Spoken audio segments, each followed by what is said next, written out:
সারা দেশের নেই কিন্তু সিলেটেও সকল ধরনের ভোটের যে প্রস্তুতি ছিল সেই প্রস্তুতি কিন্তু সম্পন্ন হয়ে গিয়েছে এবং আমরা সিলেটের কয়েকটি ভোটের যে কেন্দ্রগুলো রয়েছিল সেই কেন্দ্রগুলো কিন্তু আমরা ঘুরে আমরা যেমনটি দেখেছি সকাল 11টার পর থেকেই কিন্তু আসলে ভোট কেন্দ্র থেকে যে রিটার্নিং যে অফিসারের কার্যালয় ছিল সেই কার্যালয় থেকে কিন্তু যে ভোটের যে প্রয়োজনীয় যে সরঞ্জামগুলো সেই সরঞ্জামগুলো কিন্তু পর্যায়ক্রমে প্রত্যেকটি কেন্দ্রে কিন্তু পাঠানো হয়েছে কঠোর নিরাপত্তা বেষ্টনীর মধ্য দিয়ে।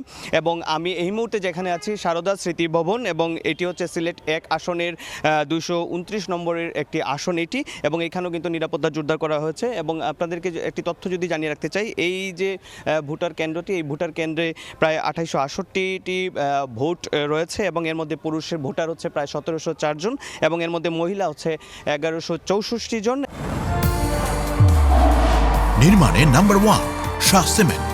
এবং যদি সিলেট 1 আসনের তথ্য একটু বলতে চাই তাহলে এখানে প্রায় ভোটার হচ্ছে 6,80,946 জন। এর মধ্যে পুরুষ ভোটার হচ্ছে 3,53,186 এবং নারী যে ভোটার রয়েছেন সেই নারী ভোটাররা রয়েছেন প্রায় 3,27,747 জন এবং তৃতীয় লিঙ্গের যারা ভোটার রয়েছেন তারা হচ্ছেন প্রায় 13 জন। তো মোটামুটি এখানকার যে পরিস্থিতি সেই পরিস্থিতি আসলে এখন স্থিতিশীল রয়েছে এবং কোনো ধরনের অপ্রীতিকর কোনো ঘটনা আমাদের চোখে লক্ষ্য করেনি। এবং আপনাদেরকে আরেকটি বিষয় জানিয়ে রাখতে চাই, আজ বিকেলের দিকে কিন্তু সিলেটের নির্বাচনী নিরাপত্তা নিয়ে কিন্তু কথা বলেছেন সিলেট মেট্রোপলিটন পুলিশের যিনি কমিশনার রয়েছিলেন আব্দুল কুদ্দুস চৌধুরী। তিনি গণমাধ্যমের সাথে কথা বলার সময় তিনি যেমনটি জানিয়েছেন যে